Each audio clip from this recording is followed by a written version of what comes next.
Welcome to the Halliwell Manor. I'm Max. And I'm Tina. And we're here to discuss Season 3, Episode 11 of Charmed. Blinded by the Whitelighter. Okay, so, it's not bad, I guess. It's a filler episode. It's, when you got a 22-episode season order, sometimes you get episodes that are this. It's fine. It's fine. There's nothing wrong with it. It's fine. So should we talk about it? Yeah, okay. Let's get into it. So the episode opens with Piper and Prue brewing. Yeah, and they're brewing something gross because it's a potion that involves bat guano, and that's disgusting. Maybe don't do that in the kitchen. Like, I know the kitchen's your... Maybe they should have a place to brew potions that's not the kitchen. Yeah, like the new Whitelighter. Spoiler alert for this episode, the Charmed ones get a new Whitelighter, kind of.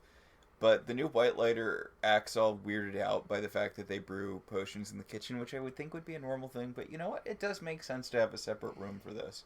Yeah. They even say that they maybe shouldn't have done this right before breakfast.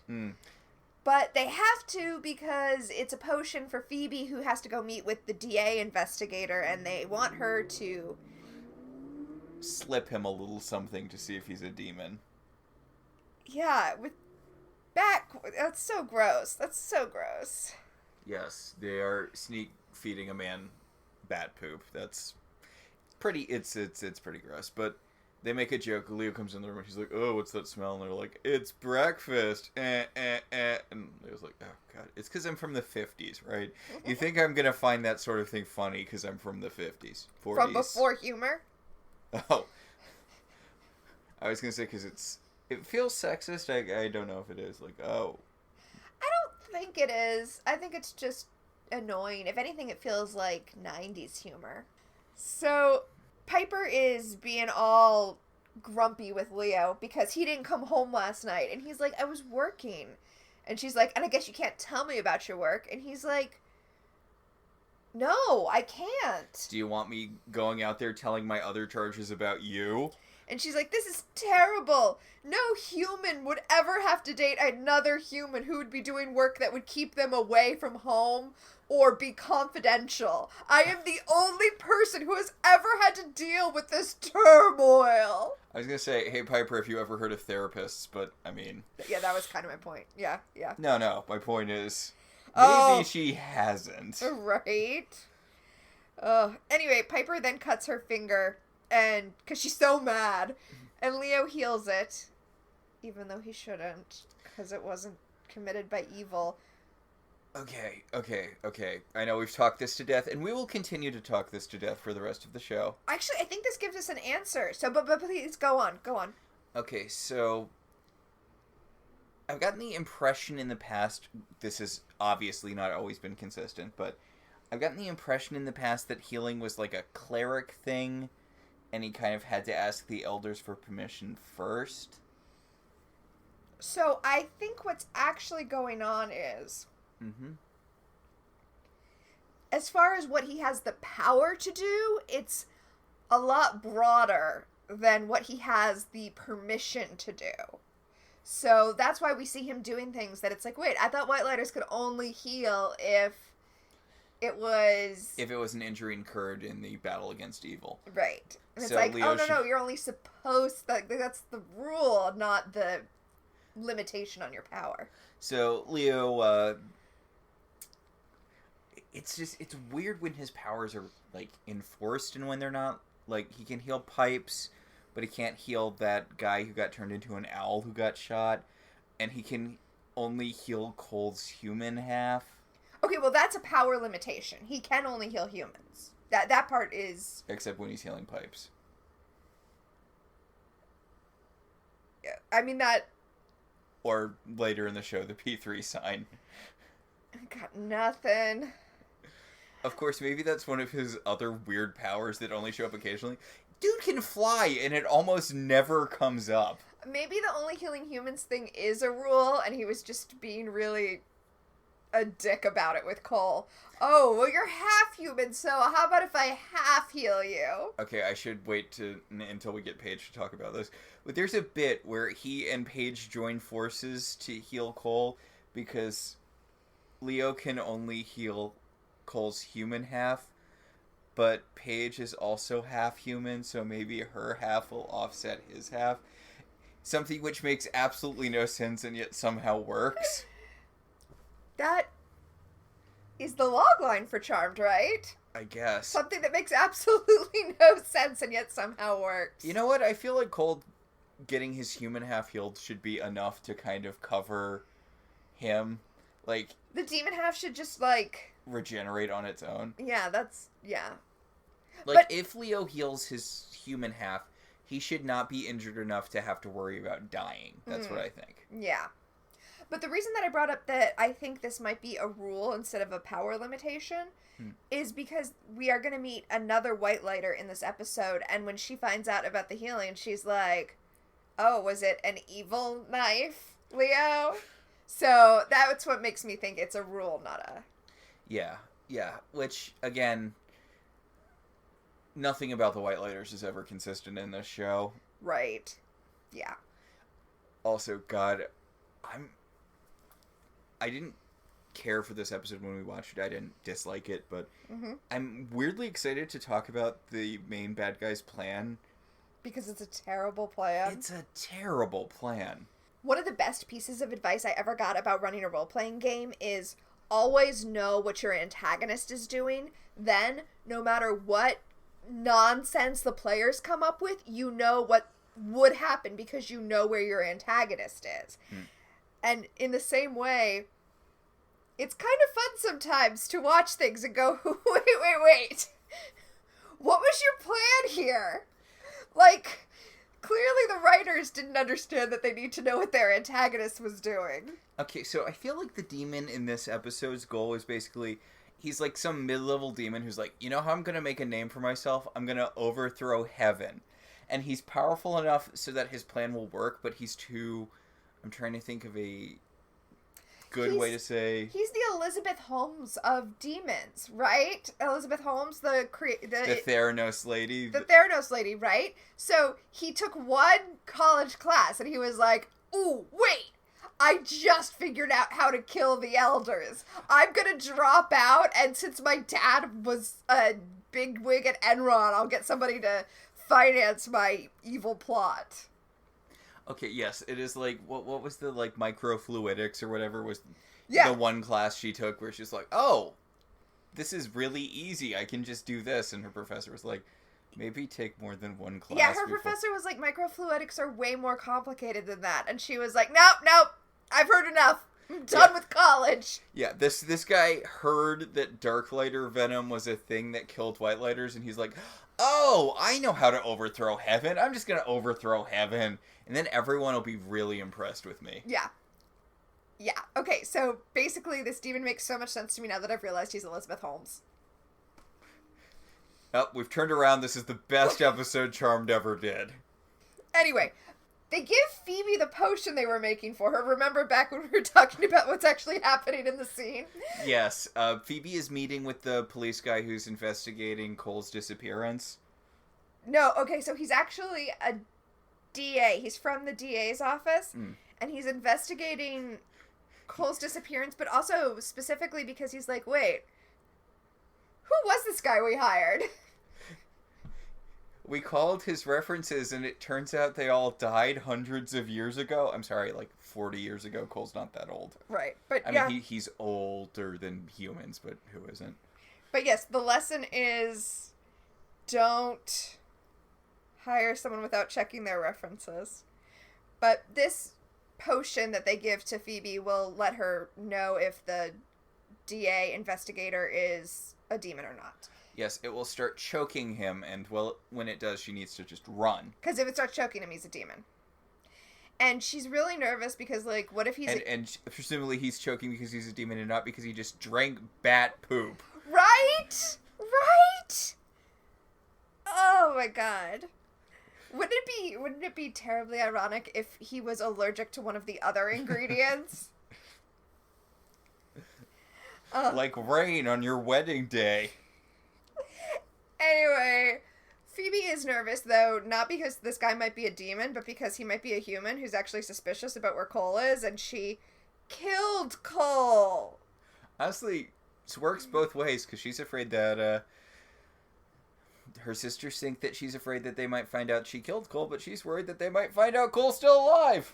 Right, well, so she's like, I'm just going to practice saying, as far as I know, Cole is alive and well.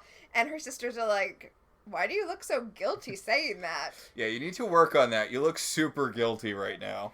Oh, poor Phoebe. Poor Phoebe. I mean, I really do feel for her. I think it was a lot of her sisters to expect her to kill her lover, especially when it's not certain that he was actually evil. She's not Buffy. And Prue's kind of really emotionally dismissive of Phoebe in regards to the murdering Cole thing. She makes a joke about Phoebe being dumb now that she's a blonde. She's like, it takes you so much longer to catch up or whatever now that you're blonde. It's a very odd, it doesn't seem like a friendly Barb. It seems like just a Barb. Mm-hmm. And it's just, I don't know. It's like, I get that as soon as Piper found out that her boyfriend was a warlock, she was able to, like... Her fiancé, even. Yeah, she was able to, like, turn on a dime and kill him and, like, move on with her life, but the whole situation with Cole is more complicated. Anyway, things that are not complicated are... Hey, speaking of blonde women... Oh, there you go. Blonde women. Either dead or evil. And this is a good witch, so things are not looking great for her. Although honestly, when we say either dead or evil, but if you're evil, then dead is also kind of a follow-up to that. Yeah, basically. Anyway, the demon of this episode shows up and he fights her, and we see that she is a witch and that her power is deflection, which, for all intents and purposes, looks like the power that Prue has when she uses her telekinesis to throw fireballs back at people. Yeah, she basically creates a little energy shield that just reflects powers, or deflects, I suppose. The demon of the episode shows up and he throws an energy ball at her, and she, bounces it back. And he's like, "Oh!" She's like, "Oh, that was easy." And then he shows up behind her, and he's like, "Haha! I also have the ability to make clones." Stab, stab, stab, stab, stab. Yeah, and her Whitelighter shows up literally seconds after she's killed. Like, Ace is there. Great job, Natalie. oh man. I mean, I feel bad for her though. Yeah, like, it sucks, but also, I guess deflection doesn't work on knives. Well, I mean, he surprised her and he grabbed her from behind. So, basically, Natalie in this episode, Natalie is the name of the other Whitelighter, and she is like Wesley Wyndham-Pryce in his first appearance. Yes. Oh my god, such strong Wesley vibes. Yes, she comes in and she's the by-the-book Whitelighter who wants to do the job the way that the job is supposed to be done, and doesn't understand that sometimes when you have charges like the Charmed ones, you gotta play it fast and loose, by which I mean have sex with your charges. Do not do that, Leo. Whatever. Yeah, she's like Wesley if Wesley died in his first appearance when they were fighting that, Yeah. What was that guy? He was very fat, but he had telekinesis because parts of Buffy have not aged great. Okay, so I don't remember his actual name. I remember that Buffy thought the name was Taquitos. No, you're thinking of Kakistos, which was the vampire that was hunting down Faith. That is who I thought. Kakistos is the guy he's a vampire who's so old that his hands are cloven. Oh, okay. Yeah, then I am confused, because I thought Kakistos was the one you just described. No, that's the episode where Faith accidentally kills the mayor's assistant. Oh, okay. Well, in that case, I completely don't know the name of the demon that they're looking for. Yeah, but he had telekinesis, and he was very fat, and Giles made fun of him for that because it was the 90s, and that's how things worked, I guess. Yeah, not great. Not great. Parts of Buffy have not aged well. Lots of parts of Buffy have not aged particularly well. Yeah. So back at the Manor, Piper is continuing to give Leo a hard time. She's like, "What are you doing today? Where are you going? Who are you working with? Just tell me something. I'm your fiance. I deserve to know the details of your charges' lives." I mean, in Piper's very, very vague defense, we do know that Leo likes sleeping with his charges. Ooh, yeah. Like, I don't know. I'm not saying Leo's the cheating type. I'm just saying I kind of understand where Piper's coming from. To go back to the thing we mentioned earlier, it's kind of like if Leo was a therapist, but he and Piper met when she started doing therapy with him. Which would be wildly unethical. And that's basically... No, I agree. Although, I know we've talked it to death how the Whitelighter system inherently works against the people within it, because in order to heal the people... you have to love them. Yeah, in order to heal your charges, you have to love them. So, and I know there's lots of different kinds of love, but it does seem like it is kind of stacking the system against... Yeah, although, having said that, and having agreed with that in the past... Since you made the therapist analogy, I kind of want to bring up transference. Like, you have a really intimate relationship with your therapist. You tell them things you don't tell anyone else. And so it's very common for people to start to feel romantic feelings for their therapist. Yet the therapist is expected to behave in an ethical manner and not cross any lines or take advantage of that. So, I don't know, maybe Leo should just be a touch more ethical, I guess is what I'm saying. You've watched a lot of Frasier. Did Frasier ever cross that boundary? Because I feel like it would be hard with the whole radiotherapy thing, but it's also a boundary I could very, very easily see Frasier crossing. Okay, well, yes, not on Frasier, but Diane was his patient. Ugh. Yeah. So, yeah. He enters the Cheers verse, violating that boundary. God. Although I do have to say, the ethical rules currently are that you can't date someone even if they are a former patient. But I do know that it used to be that you couldn't date anyone who was a current patient. You used to be able to date someone who was a former patient. It was just looked down upon. But then, like, whatever board oversees that was like, no, you know what? The balance can never be, evened out. You can't date them ever. And I don't know if that was before or after him dating Diane on Cheers. So... But it was still bad. Not to go on another divergent built off of that, but... Uh-huh. Another tangent, rather, but... So there's this show called Raising Hope. Yes. About this guy who gets a one-night stand pregnant, and it turns out that she's a serial killer, and after she's executed by the state, he has to take care of the baby by himself. I'm aware that that is the conceit of the show, and it weirds me out every time you bring it up. Okay, so there's a bit, like a couple seasons in, where the serial killer's parents start trying to get custody of the baby. Mm-hmm. They're very well off. And it turns out that the dad is a therapist who started dating one of his patients. Oof. Uh-huh. Yeah, he goes to... he ends up going to jail because he tries to kidnap the baby.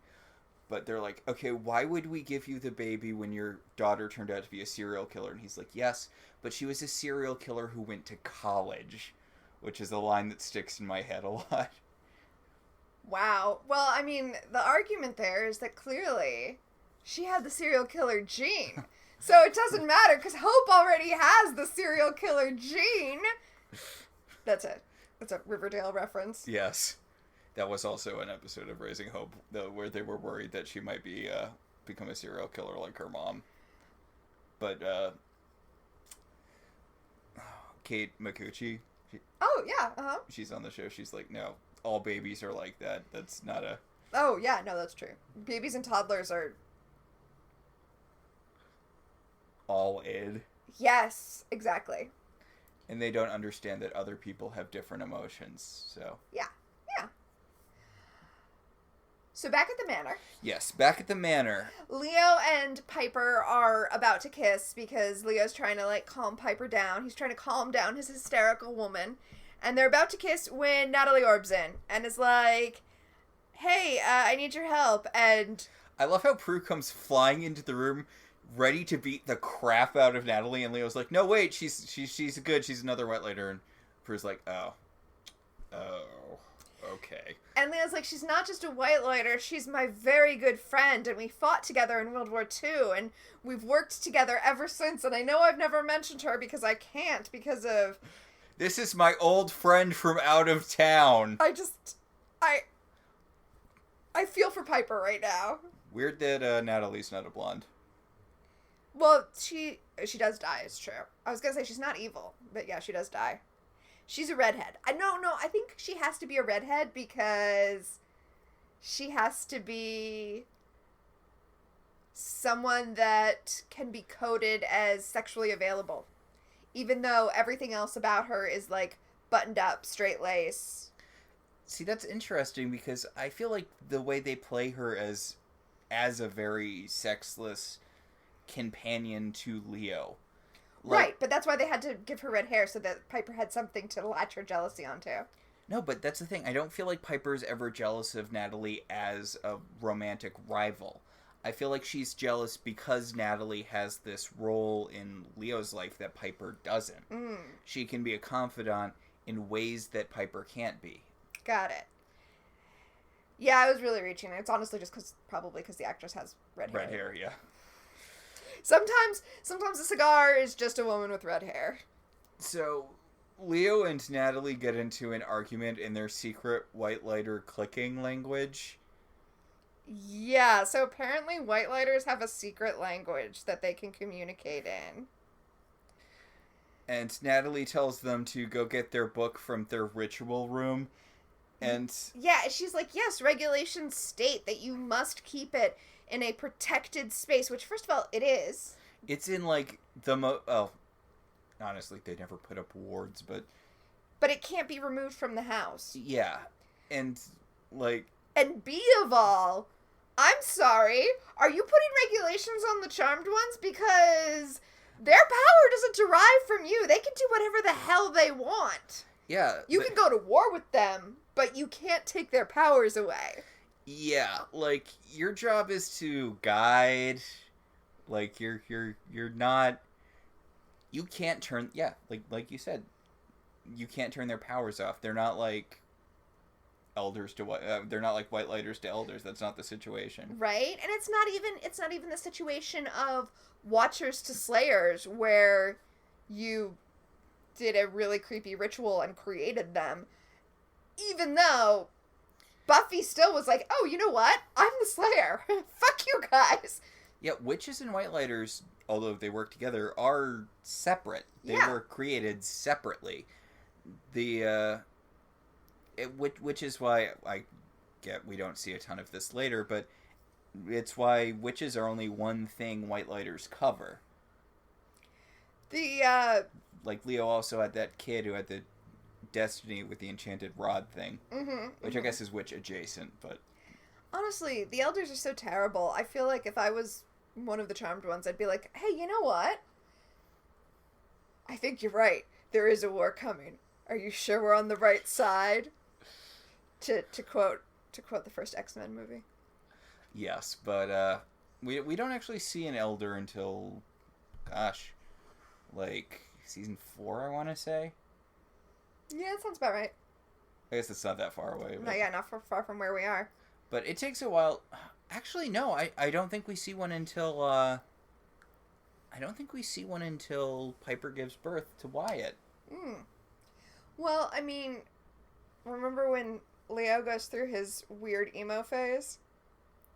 Are you talking about the whole Avatar thing later? I am. Yeah. Well, then he's just killing elders left and right. Oh, no, I'm just saying, maybe the Charmed ones should have thrown in with the Avatars. Well, okay, we can't get into this. We need to actually talk about... See, this is what happens when the episode is just nothing but a fluff. We delve deep into the mythology of Charmed, and it does not bear too much delving. I thought you were going to say this is what happens when the episodes are about Whitelighters, because that's just a whole mess. That is true. So, meanwhile, Phoebe is poisoning a DA internal affairs guy. Yeah, yeah. And she puts the stuff in his tea and he takes a drink and he starts choking. And she's like, oh no, he's a demon! And he's like, oh, sorry, it's just hay fever. Also, this tea is disgusting! One would imagine. Ugh. Anyway, he starts talking to her about Cole. He's like, hey, I can't tell you anything because... Ongoing investigation. But Cole seems not so on the up and up, and also we're not sure he's dead, and have you heard from him? You know, all the stuff you expect. And Phoebe's like, no, we had a perfectly normal relationship. There was nothing weird about him at all. And he's like, we found some weird shit in his apartment. And Phoebe's like, this is totally new information. I didn't know any of this. I've, never been in his apartment. I don't even know where he lives.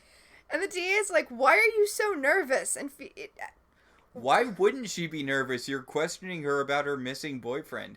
Even assuming that she had nothing to do with it, her boyfriend went missing. That is a nerve-wracking situation. Right? Her boyfriend, who was apparently lying to her about quite a lot.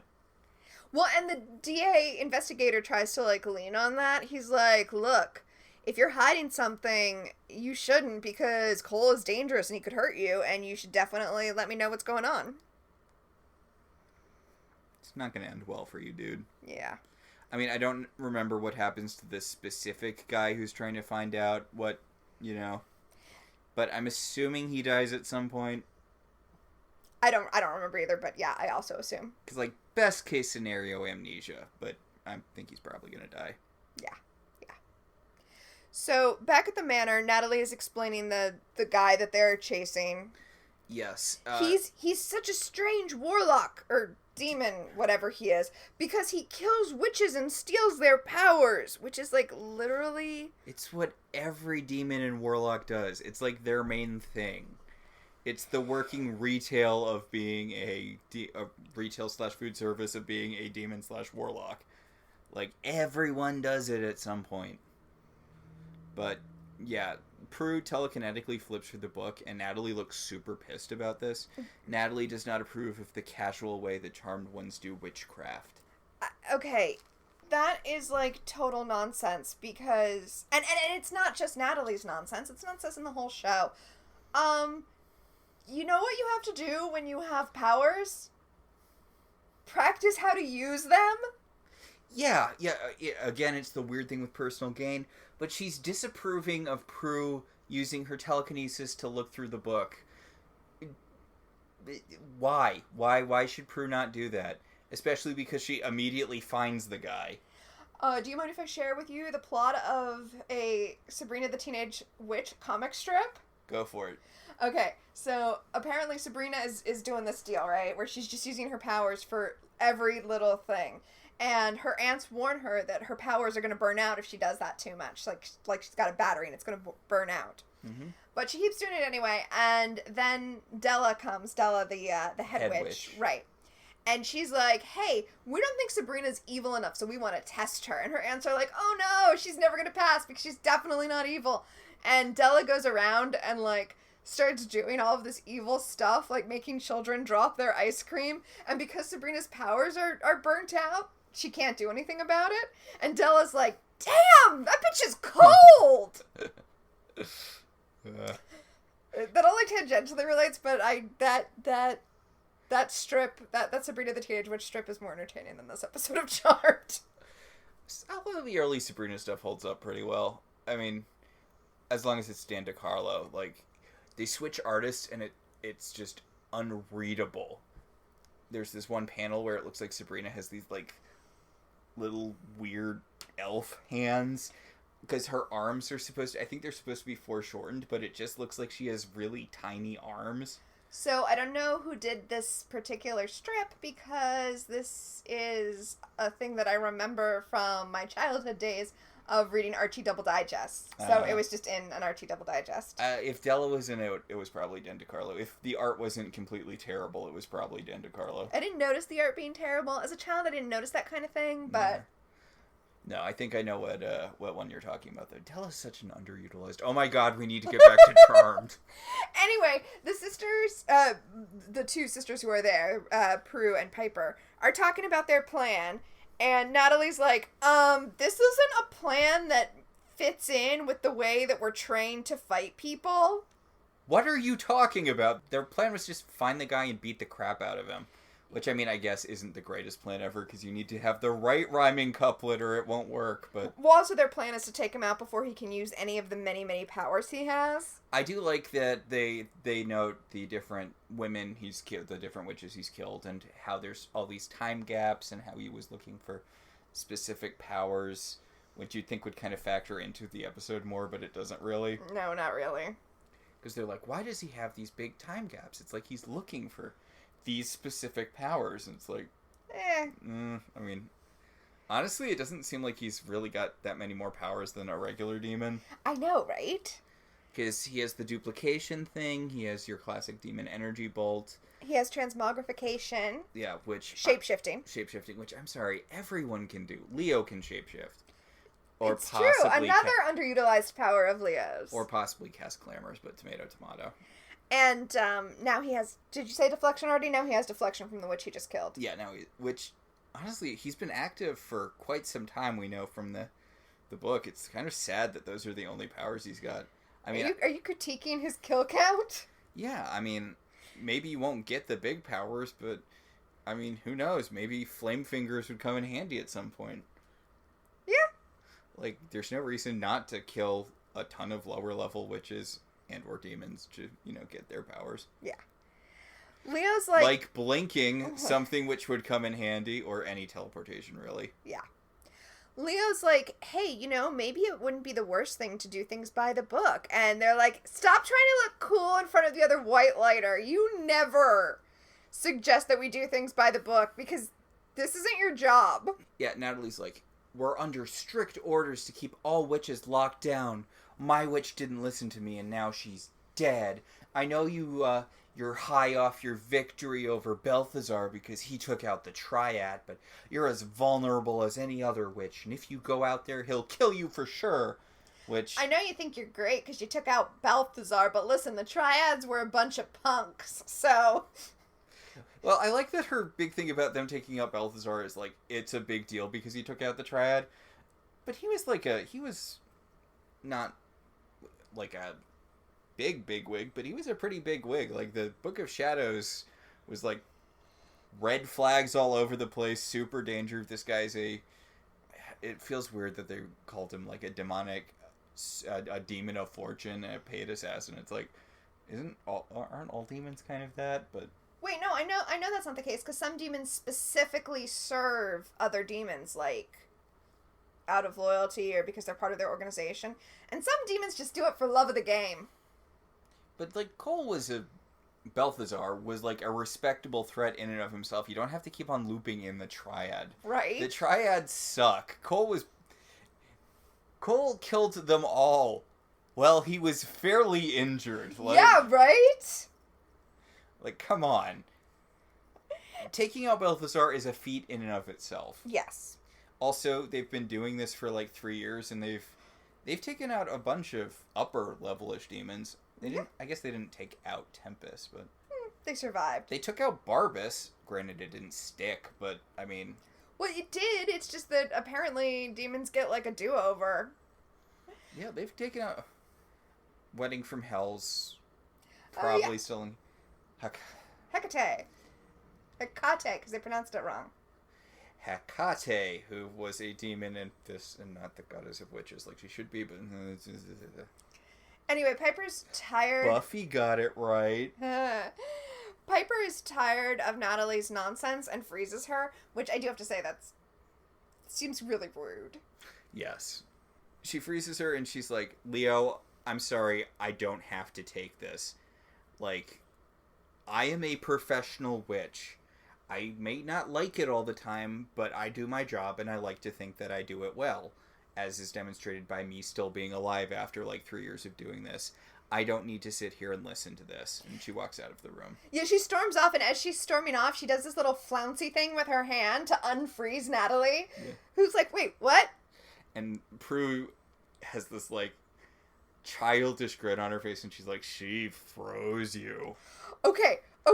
So then Leo goes after Piper and is like, look, if you want to freeze me in bed for sex reasons, that's one thing. But you can't just go around freezing people willy-nilly. Okay. I know that normally we say stuff like that and it's like a joke, but Leo literally says that here, which I guess it's good it's consensual. We know that she was doing this back when she thought he was just a handyman. But he literally says, if you want to freeze me in bed for your own pleasure, that's one thing. Like, dude. I mean, it's nice to know he's game for that, I guess. Yeah. Anyway, do you think the Whitelighter's self-healing powers make the refractory period shorter? No. Because it's not an injury. Okay. Although it is done by evil, right? Because it is Piper. God. Oof. Woof. But yes, Leo's like, look, I know that Natalie seems like a giant pain in the ass, but she's a friend of mine, and she's just trying to do what's right, and also her charge just died, so maybe cut her a little slack. And Piper's like, if her charge just died, maybe she should rethink whether or not what she's doing is, correct, which Piper, yeah, right? Piper doesn't actually say, but it's weird that Natalie acts like she's, the best Whitelighter ever when, I mean, granted, maybe she has a long history of being really good and not losing charges, but the one example of Whitelightering we've seen out of her thus far was her showing up too late to stop a charge from dying. Right. So Phoebe gets home and she's like, hey, Leo, when you have a second, I want to talk to you about something. And in the solarium, Prue is scrying, and Natalie's like, you can't scry for a demon, which is the first time I'm hearing of this. Yeah, seriously, is that a thing? Why wouldn't you be able to scry for demons? But Prue's like, I'm not scrying for a demon, I'm scrying to find your witch's power, and look, there it is, that's where our demon is. And really, at this point, Natalie should just take a seat, it's embarrassing. They're so much better than you at this, which is saying a lot. Especially you've been doing this longer. But again, I do really like how competent the Charmed ones are being in this sort of run of episodes. Mm-hmm. Because normally they're not normally, but like I feel like we've really seen them grow over the course of this show. Mm-hmm. They've really kind of stepped into their roles as demon fighters. And I like how casually good they are at what they do in this run of episodes. Well, so it is, I am going to give this episode a compliment, because the real conflict of this episode is not this warlock who is taken out pretty easily. Warlock, demon, whatever.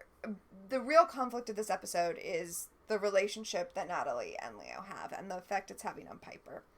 And the reason, as you said, that Piper is getting upset is because they have this shorthand, they work so well together. They, know each other's moves, and they're able to jump in without even having to say anything. And the episode is showing us that the sisters have that too. And I like that. It's a good counterpoint. Again, this isn't a bad episode. It's just not, strictly speaking, a necessary episode. Mm-hmm. And I guess I appreciate kind of it is an exploration of the Piper and Leo dynamic a little bit.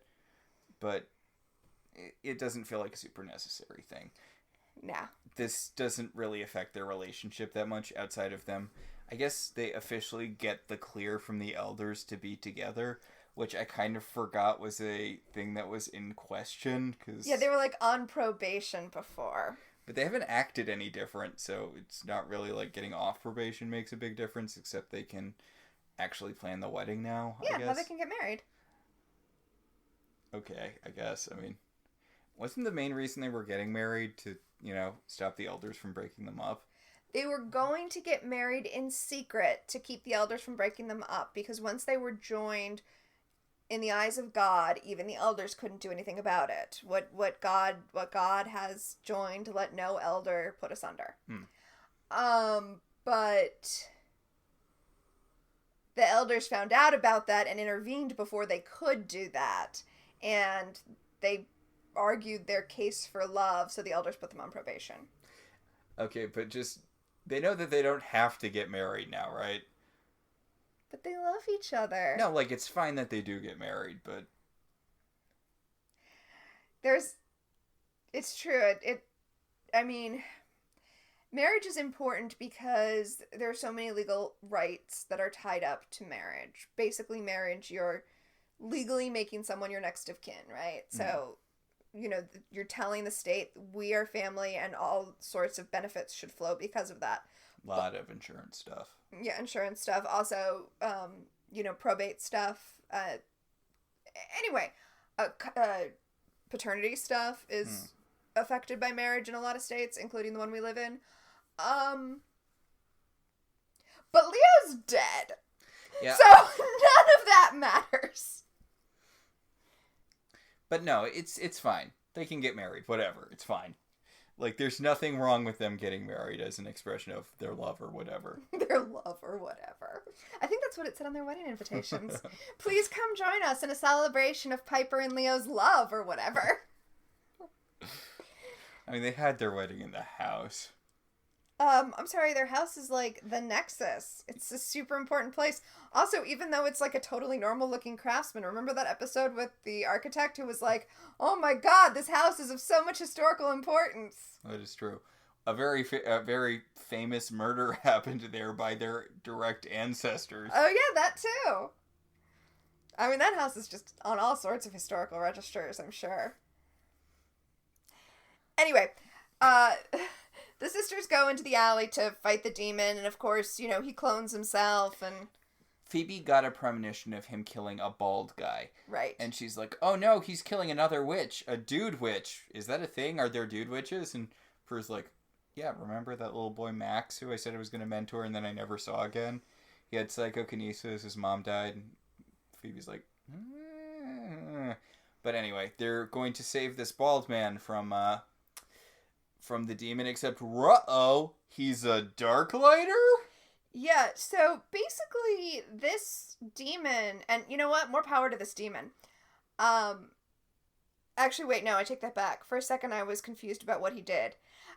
This demon summoned a Darklighter specifically so he could kill him and steal his Darklighter powers, but it would have been an even better plan for him to summon the Darklighter knowing the Charmed Ones would get a prophecy about it, then take off and let the Charmed Ones get taken out by the Darklighter. I feel like they kind of had the situation in hand. It's true, they did. They had him frozen before anything. But, in fact, they froze him, thus allowing the demon to show up and be like, oh, great. That was a freebie. Thanks for the crossbow. Now I have Darklighter powers. Yep. Anyway, so now the Charmed Ones have to come back to the manor and be like, hey, Leo, we didn't kill the demon, and also now he has Darklighter powers. I mean, they didn't make anything actively worse. According to Phoebe's premonition, he was going to get the bow anyway, so. It's true. Anyway, Natalie's all like... This is what happens when you don't follow the rules. The situation could have been well in hand, but no, instead you had to ruin everything.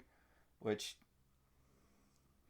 Well, no, it's worse than that, because she's like, Leo, how could you let this happen? And it's like, I'm sorry, he's not the boss of us. Yeah, he is not the boss of them. And also, like, they didn't actively make the situation worse or anything. They just didn't resolve the problem. Right. Like, it's not great, but it's not like they made anything worse. And then Natalie tries to, like, guilt them. She's like, you're the Charmed Ones. It's your duty to work for good, which means you have to listen to what the elders say. And, I don't know, see previous, bite my ass. She and Leo get the jingle. Yeah, the summons. And they both orb up to talk to the elders because there needs to be a little reconstruction of this organization. Right. So then the sisters, now that they're alone, are coming up with a plan. Phoebe's gonna look through the book. Prue's gonna, like, three-dimensional chess this, and Piper's like, yes, whatever we have to do to get rid of her. And they're like, you mean him? And she's like, no, I mean her. So Phoebe's flipping through the book and she sees the Balthazar page and she strokes his demon face and she's like, oh, could this ever be a face I could love? And then we pan up to heaven where Leo is dressed in his schlubby guy clothes. Okay, so up in Whitelighter land, Natalie is wearing, like, Whitelighter robes, and she's like... A flying nun outfit. The hood is a little much, yes. The hood has these, like, weird sticky outbits, so it looks like wings when it's flapped back. Yes, because the hood is, like, highly starched, which means that it doesn't lie naturally when you push it back. And they wanted to push it back so we could see Natalie's face. It wasn't well thought out. Well, she can't have the hood up, really, because it looks a little clannish. I think it looks Grim Reaper-y, except white. Yeah. Yeah. I mean, either way, like, we see other people with the robes up, but they just kind of look monkey. Like monks. Like monks. Like, it doesn't look like they have the weird full starch thing that the collar has when it's down. Maybe, I don't know. No, they definitely do. See, the part that's sticking up is the part that would rest along her shoulders. Over the shoulders. Yeah. God, that can't be comfortable to wear. Which Leo points out, because she's like, Leo, why aren't you wearing your Whitelighter outfit? And he's like, because I'm more comfortable in my regular clothes. Okay, look, I'm 100% on Natalie's side here. Like... Dress for your job? Yeah, you're at work, Leo. Come on. Plus, apparently you can change your clothes mid-orb? Mid-orb. How uncomfortable can clothes be if they were created out of light while you were orbing? So, Leo orbs into Phoebe's bedroom, and Phoebe's like, Leo, didn't we have a whole goddamn episode about you not doing this? But he did it because Phoebe wanted to have a private conversation with him, and she's like... I love that how he uses that as an excuse to get out of his conversation with Natalie, because Natalie's like, Leo, you were being so unprofessional up there. You need to understand, like, you're not doing your job properly, and people are talking. And Leo's like, Phoebe's calling, so I can't finish this conversation. What if she needs help? We can't ignore a charge when they call for help. Bye. And it's such a... Yeah. I bet he does this all the time to get out of meetings and stuff. Oh my god. Well, because the Charmed Ones are always calling him for stupid shit. So I bet everybody is annoyed with Leo all the time. I mean, again, he shouldn't have other charges. This should be his full-time job. But, like, yeah, I can see that being really annoying that he can just be like, I have to go whenever. Well, yeah, he must leave, like, general meetings all the time and stuff. Yeah. Anyway, Phoebe wants to tell Leo what's bothering her. So she's like, hey, Leo, we have, like, Whitelighter witch confidentiality, right? Like, whatever I tell you, you can't tell anyone, not a soul. Literally. And Leo's like, sure, why not? And she's like, great, I didn't kill Cole. All right, bye! And of course Leo's like, what? What? Okay, what were you thinking? Why? And she's like, he saved me. And he's so cute. It was all romantic and stuff. We were fighting that demon guy together. And I didn't have it in me to throw a little bottle of pink liquid at him. So I faked his death and sent him on his way.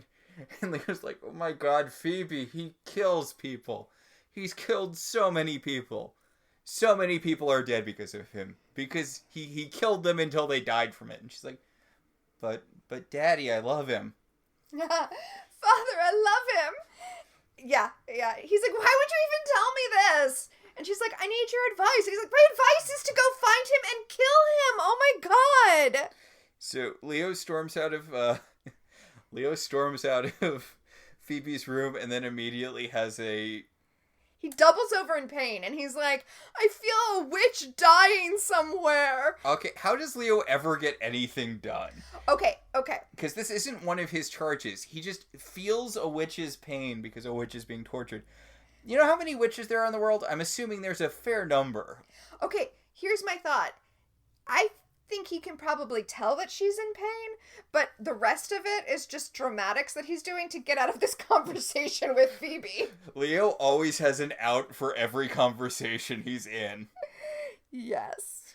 Oh, jeez. Leo never has to finish a conversation. Exactly. He can always just be like, the Charmed Ones need me, or the Elders need me. Gone. Or, a witch is being tortured somewhere and I can feel her pain. I love how he falls on the floor and Natalie orbs in and she's like, Leo, there's a witch being tortured. And he's like, why aren't you writhing around in pain? And she's like, because I'm a professional, Leo. I'm a goddamn professional. I feel her pain the same as you are, but I'm not a giant whiner baby who has to make everything about me. So I feel the stabbing pain in my gut, but I'm just having a regular conversation. Oh. Anyway, they realize that it's a trap, that this guy is torturing this witch specifically so that a Whitelighter will show up so he can use the Darklighter bow to kill the Whitelighter. And thus gain Whitelighter powers, and thus get access to heaven? I mean... Yeah, because then he'd be able to go up to Whitelighter land and kill the elders. We call it Whitelighter land. Is there ever, like, an official name for it? I do not think so. Because it's not like the afterlife. It's not heaven. It's not the afterlife. It's not where Grams is. Yeah, it's not where Grams and Patty are, and later Prue. Like, they are somewhere else. So it is a celestial realm filled with dead people, but it's not heaven. Well, dead people who have been promoted to Whitelighters. Dead people with jobs. Yeah. So Natalie tells Leo, like, look, I feel her pain too, but we can't go to her. It's a trap. He just wants our powers.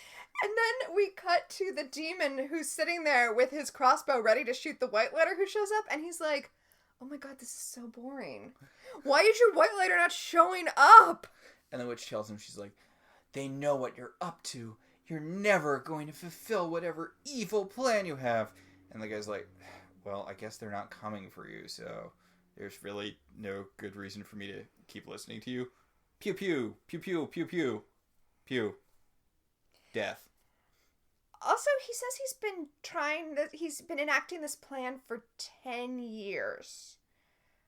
Okay, I guess that tracks, because the first witch we hear about him killing was in 1989. Mm-hmm.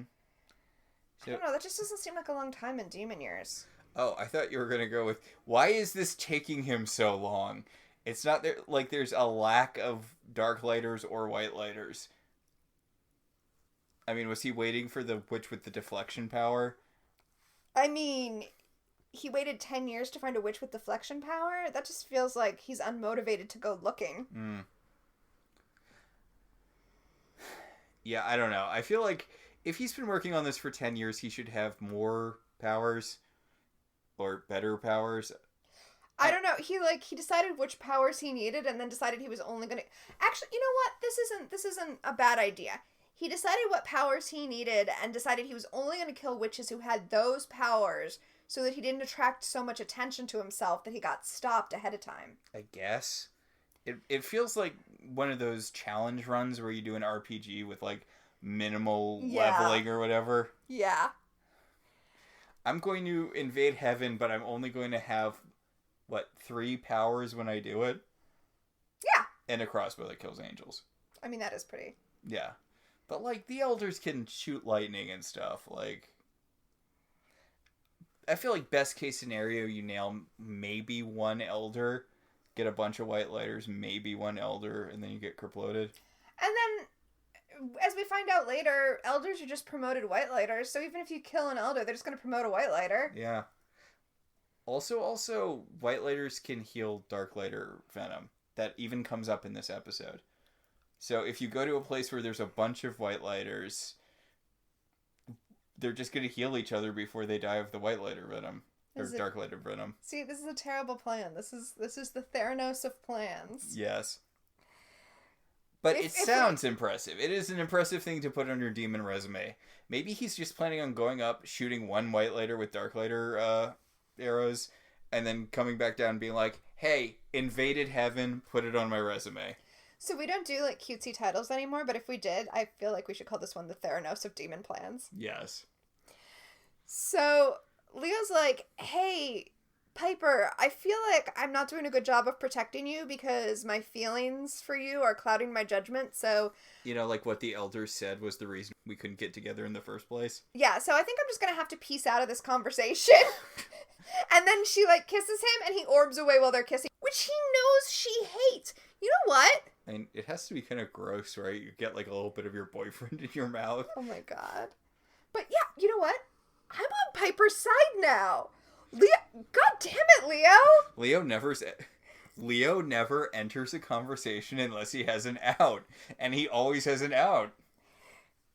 God. Leo has never finished a conversation in his goddamn afterlife. Right?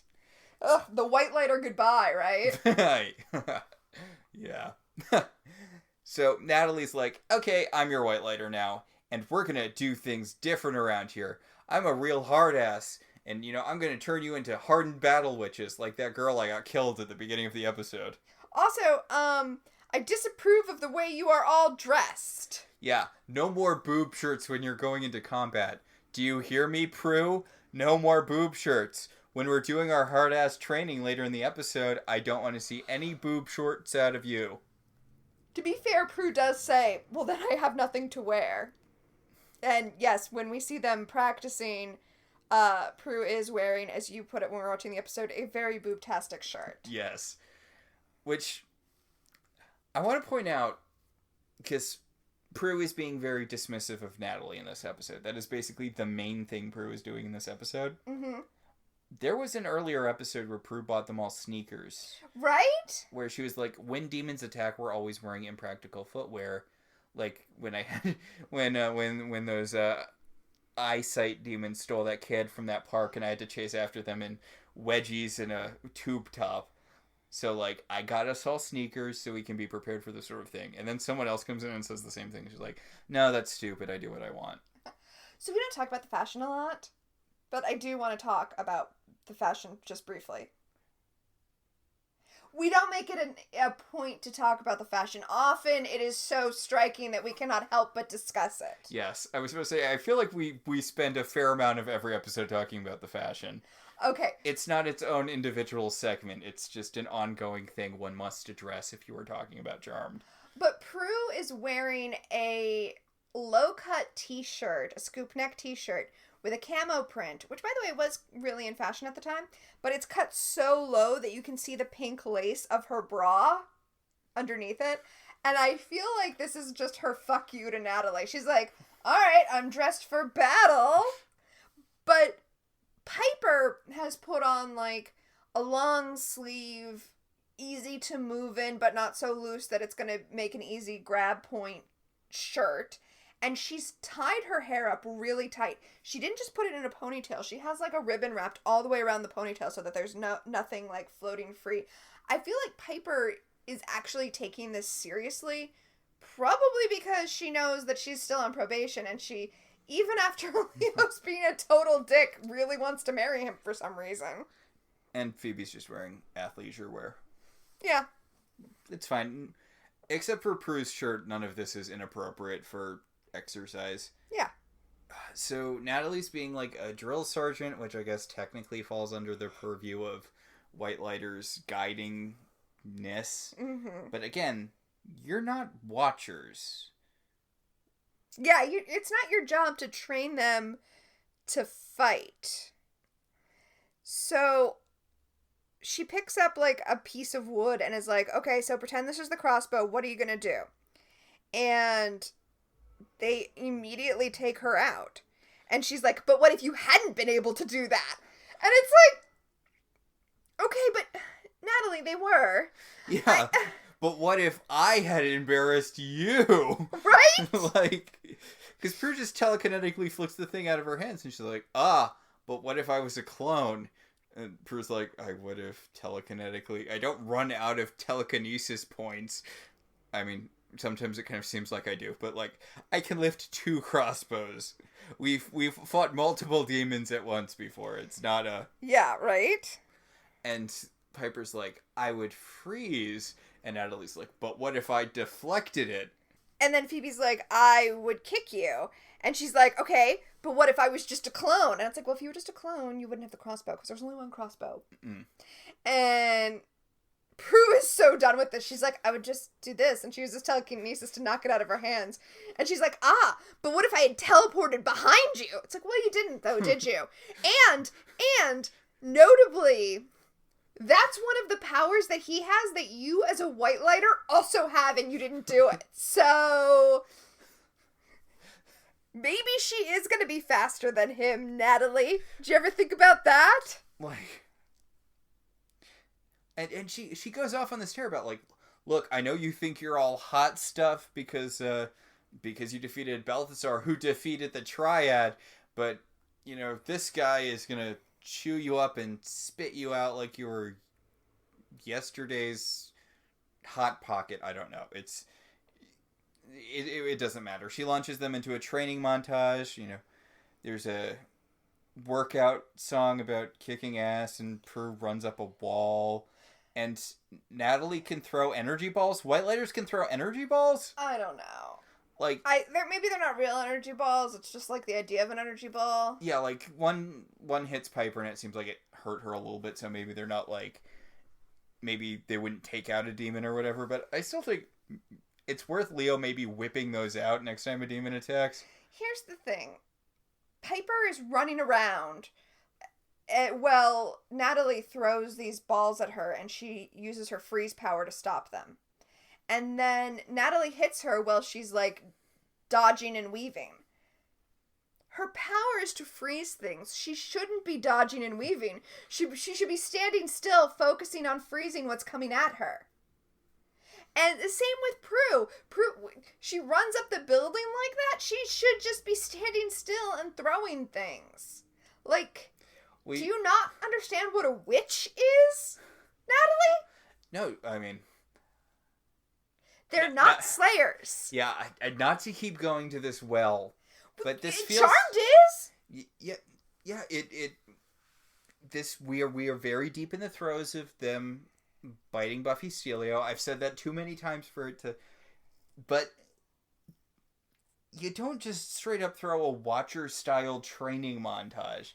Because this Buffy had so many of those by this point, and it's weird. It's a weird thing for Natalie to do. You're right. Shouldn't they be focusing on using their powers? Yeah. Yeah. You know who didn't do, like, kickboxing when they were fighting vampires? Willow. Anyway, now they're at P3 for some reason. I don't know. I guess they just needed to use the set this week. Yes, they are writing the spell to defeat...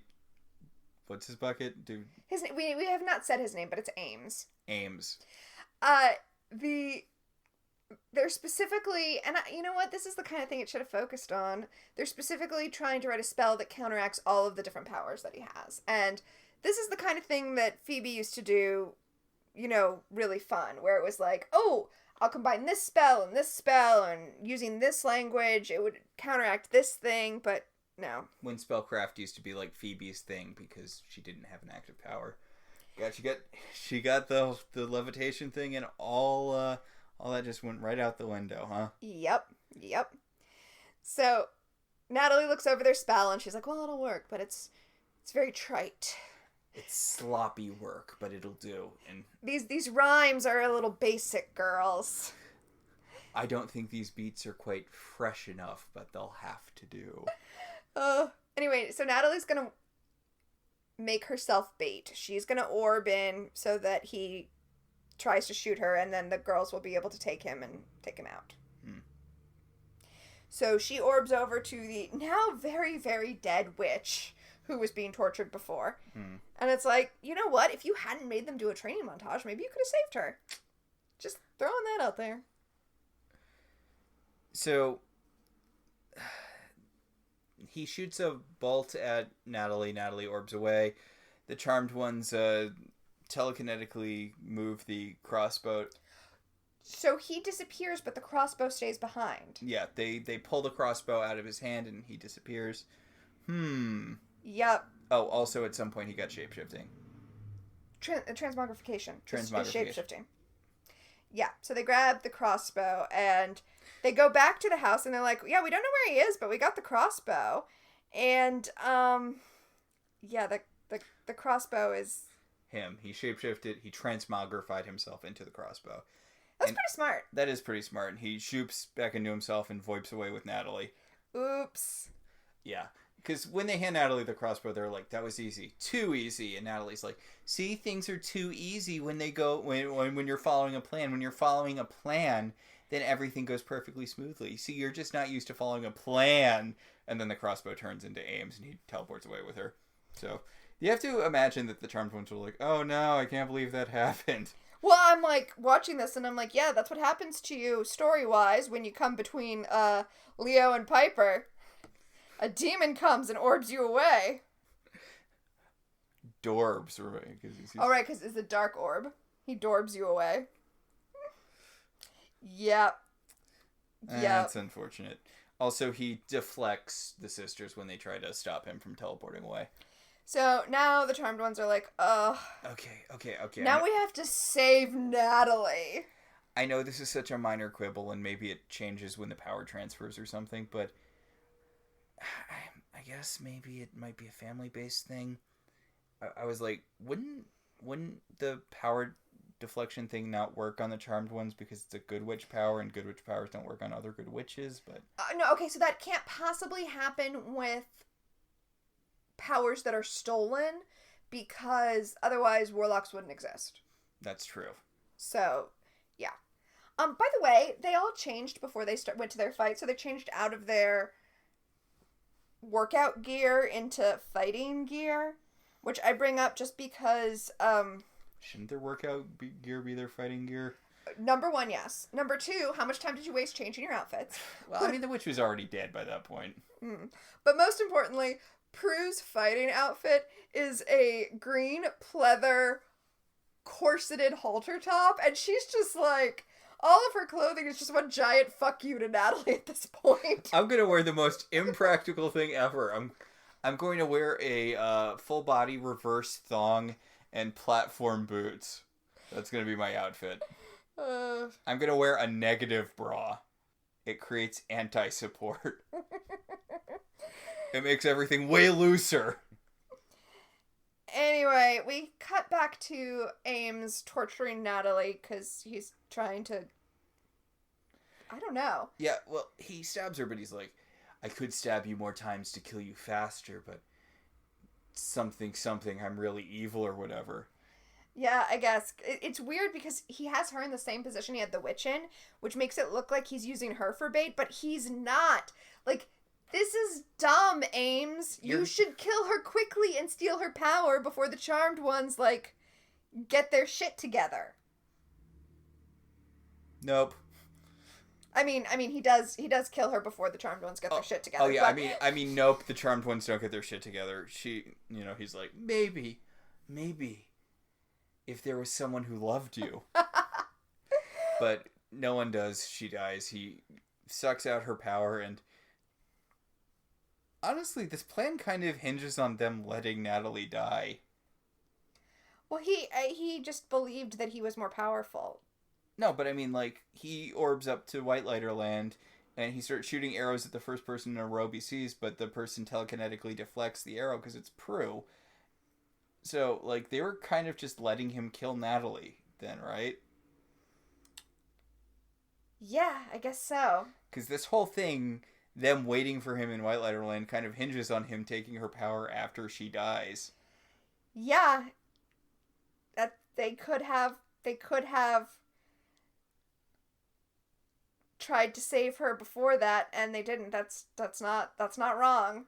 I mean, Ames literally mentions that Whitelighters can heal other Whitelighters when he's torturing her. Okay, whatever. So they very easily kick his ass because he was caught off guard. He wasn't expecting the hooded figures to be the Charmed Ones. He was flat-footed. Also, I'm pretty sure... Yeah, we've seen Leo use telekinesis. Have we? Back when we didn't know what he was. Got it. So I'm sure that's non-canon now, but we saw him using it to look for the Book of Shadows when the girls were going to give their powers. Right. But I mean, maybe Whitelighters can't use their powers in self-defense or something. I don't know. Anyway, Ames is dead now, and Leo's... Yeah, they all drop their individual verses addressing each of his powers, and then he explodes. And Leo's like, all right, well, that's done. And they're like, yeah, sorry, Natalie had to die. And he's like, no. It was for the greater good. She would have wanted it that way. The greater good. The greater good. And Piper's like, enjoy seeing Whitelighter Land while you can because you're going to lose all memories. And Leo's like, not this time. Because if the elders are anything, it's fickle. And that's definitely what you want from, like, the source of all good. Oh my god, they are the source of all good. Yeah. They serve the same function as the source of all evil. Wow. Ugh. That's... Yep. Yeah. Also, the weird thing where Piper thought she was only in Whitelighter Land for, like, a day, but it turns out that she was there for several months. Yeah, that doesn't happen. Not a thing this time. That was, again, just the elders fucking with them. They're like, hey, I wonder what will happen if you take Piper out of action for 2 months. Hey, nothing. I mean, except the Charmed Ones didn't pay any of their bills and they got all of their stuff turned off. Oh. So, we're back at P3. The band of the week is performing. It's time for a debriefing. And Piper and Prue tell Phoebe that the DA investigator called and she's like, did you say it was urgent? And they're like, Prue, Cole is dead. How could it be urgent? And it's like, I don't know. They could have figured out. There could have been some sort of security tape that made it look like Phoebe killed Cole. They could have been like, hey, you know, one of Cole's neighbors very conspicuously saw Phoebe entering the apartment right before he disappeared forever. The apartment that had a lot of his blood just lying around in it. I mean, I feel like there's a very strong circumstantial case against Phoebe. Right? It would be very easy for Phoebe to get railroaded here. And Piper and Prue think that she actually did kill Cole. So it would be very hard to disprove that she killed Cole. So Piper sees Leo from across the room. She's like, you know what? I'm bored with talking about your dead boyfriend. I'm going to go stick my tongue into my dead boyfriend. Yup. So she goes over to Leo, and Leo's but he's like, I got to talk to Phoebe about the thing. He just grabs her face in his hand and pushes her to the side so he can talk to Phoebe. He's like, hey, Phoebe, you know that thing about how you didn't kill Cole? I'm so sorry I failed you as a Whitelighter. I should have made it more clear. Demons are bad, don't have sex with them. That's on me because I didn't impart to you that demons are bad and you shouldn't have sex with them. And Piper comes back and Leo's like, oh, hey, the elders decided that since you killed Ames, even though you let Natalie die to do it, you're good and we can get married. And they're like, we killed a lot of demons. Like, seriously, we've been doing this for so long. We've killed a bunch of Darklighters even. Not a bunch, but... And Leo's like, oh, well, this one was a direct threat to the elders, so this one was more important. So now Piper and Leo are actually engaged because now they are allowed to get married, so... Yay! This episode was fine. It was fine. It was fine. Honestly, it gave us more to talk about than I thought we would. Well, it's a fertile ground for ideas. Yes. And it's important because this is where Piper and Leo get cleared to get married, and I guess we get more Whitelighter lore, kind of. Yeah. God, Leo seems completely unaffected by Natalie's death. He's just like, it happens. Like, wasn't she really important to you? Like, apparently you knew her when you were alive, which is weird. No, I mean, she was like a nurse. Yeah, she was like a, yeah. I mean, it's weird that they still hang out post-death. I mean, I guess it's not weird, but... No, so I assume what happened is Leo died, and he was like, hey, do we get some sort of bonus if we refer other people to Whitelighters? Because there was this really great medic I worked with, and she would make an awesome Whitelighter. So, I mean, that has to be how it went down, right? I hope that's not how being a Whitelighter works. Nepotism! I mean, we can't get into, like, there's a... We can't get into it. There's so much stuff later, but... So, the next episode we're going to talk about is Wrestling with Demons. Oh my god, this is the one with Ron Perlman. The witches risk their lives in an underworld wrestling ring to save a man's soul. This also was, like, cross-promotion with some wrestling company. I don't know which one. I'm not a wrestling person. Despite being a nerd in a bunch of other ways, I just never got into wrestling. But it's a cross-promotional thing, so there are some actual wrestlers from this time period in there. All right. But, yeah. Also, it's another one of Prue's one-off love interest guys. Yeah, I guess she gets a few more of those before she dies, doesn't she? Well, they're just not willing to commit to a new love interest for her because they're like, yeah, she's probably on her way out. I mean... Hey, remember Jason, who got one episode and then got mentioned in the next episode? God, yes. I don't know that that's what was going on, though, because I don't think they really knew what they were going to do with Shannon Doherty until, honestly, between seasons 3 and 4. I mean, they did leave it open as to who was going to die. They made it seem very much like it was Piper who died. Because Piper and Prue both got blown through the wall, and Phoebe was trapped in the underworld, so they really could have easily have killed any one of the sisters between seasons. Yeah. Well, and I don't think they were planning when they wrote that on killing any of them. But, yeah, also they're not committing to giving Prue a love interest. I mean, Andy was good for the first couple episodes in season 1, and I like Jack, but not as a love interest, more as Prue's co-worker who I was never really on board with Jack. Yes, I know. He starts out as a total douche. And then he sends his identical twin to investigate her. That's so creepy and not okay. Yeah, but then he spends the rest of his time on the show just doing her job because she doesn't feel like it anymore. Okay, that's pretty funny. So, should we talk about our segments? Yes, we have our own power of 3. Let's tap into that power. The first of the powers in our pack is premonitions, where we look into the past, present, and future and see who is, was, or will become famous.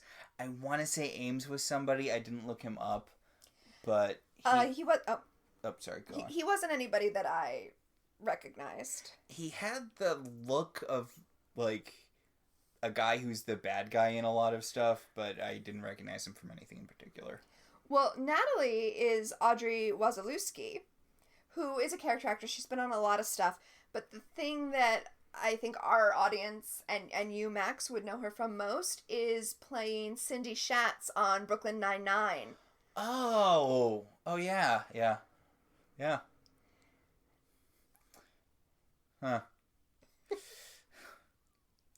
Okay. Good for her working consistently. I mean, she also had a pretty big part on Mad Men and a pretty big part on Big Love. So, like, she's... Well, yeah, that sounded sarcastic, but honestly good on her for working consistently. Mm-hmm. Like, you don't need to be a recognizable name to make a living as an actor. Oh, also, apparently, I learned as I was looking at her IMDb, her main thing that she does is voice acting. Oh. Yeah, so... Yep, so that's my premonition. Yep, that is the premonition for this episode. Time freeze. What, if anything, specifically dated this episode? I don't really have anything that dates this episode. I didn't. I mean, outside of that montage being just incredibly Buffy-y, that's the only thing. And even that, like, montages are always a thing. Like, yeah, there was nothing really that specifically dated the episode for me. There was no weird tiny laptop. Nobody left something on someone's answering machine. Yeah, there was no tech stuff to look out for. There was no weird references. Honestly, this episode, in keeping with not really having any heft, was timeless. You could drop it in any time period and it still works as well as it works. Which brings us to our last segment, telekinesis. What, if anything, genuinely moved you? I mean, it's what we've been talking about all episode. The whole thing with this episode is that it didn't move me. Okay, this didn't... The moment in the episode itself didn't particularly move me, but I do really like that Phoebe and Leo have this sort of separate friendship that's really different from any dynamic we've seen in the show before. Yeah, okay, so it doesn't move me emotionally, but I really love the way that this mirrors the fact that for a long time Phoebe was the only one who knew that Leo was a Whitelighter. Yeah. And knew what his deal was. Like, I like that. It doesn't move me, but I like it. Yeah, I like the acknowledgement of the deeper relationship that these two have outside of him just being, you know, their Whitelighter or her sister's boyfriend. They have their own separate friendship, which I like a lot. Yeah, but basically this episode is trying to telekinesis me, and I'm just like, Natalie, I'm like, okay, but what if I blinked behind you and stabbed you in the back? So I believe that will do it for the powers in our pack. We did not get a lot of use out of our power of 3 this week. Yep, nope. Power 3 is not... Which is appropriate because I feel like the show... This particular episode, the thing I noticed when we were talking it through is how much Phoebe is separated from her sisters through the episode. They lack the power of 3 for most of the episode itself, which makes sense because, of course, Phoebe is separated from them because of the secret she has about not killing Cole. Like, when you talk about it, the themes are really strong in this episode. I didn't feel them watching it. Yeah, and again, it's not a bad episode. There's a lot of stuff... And it doesn't have that thing that a lot of episodes that could be good that aren't have, where I feel like, oh, if this only had a few more drafts, like, because there's nothing expressly wrong. There's no big thing I can point at and say, this is why this didn't work. And unlike a lot of filler episodes, I feel like this one has more weight the more we talk about it, as opposed to less. Yeah. So, Again, it's not bad. It's fine. It's not an episode I would recommend anyone watch, but I mean, that's kind of few and far between with Charmed anyway. Well, the main way that I watched Charmed between when I, watched the whole show and now when we're doing this, the main way I watched Charmed was when I was in a hotel that had cable and I turned it on and Charmed was on TV. I would watch whatever episode was on. I would not turn it off if this was the episode that was on. So the way I watched it was that they did reruns on, I think, TNT at about 4, and when I got home from school, the first thing I would do would be flip on whatever episode of Charmed TNT was playing. So I started in the Page years, and it took me a while to see the Prue stuff. So, I think I watched the show a bit later than you did, and it was airing in the mornings on TNT when I was watching it, but I just got all the DVDs and just watched it like that. Yeah, I remember being really excited when the first DVD set came out, because I had seen almost no Prue stuff. Now, I have told you about how I watched Buffy, right? Yes. Which was watching it in the morning, the 2 episodes that aired every morning. Yeah. So, I think that does it for this week. I think that'll about do it. Our show is partially listener-supported. If you want to be one of our supporters, head over to our website, www.welcometotelevision.net, and click on our Patreon link. We'd like to thank our current $5 and above patrons, Beryl, Patricia, Rosa, Ryan, Maricruz, Benjamin, Kate, Dan, and Jen. If you'd like to support the show in other ways, you could always rate and review us on Apple Podcasts. It helps other people find the show. If you want to talk about this episode, or any episode of any television show, you should join our Facebook page, Welcome to Television. We can also be contacted at I Love TV Zines on Twitter, or at ilovetelevisionzines@gmail.com. So until next time, I'm Tina. And I'm Max. And this has been Welcome to Halliwell Manor.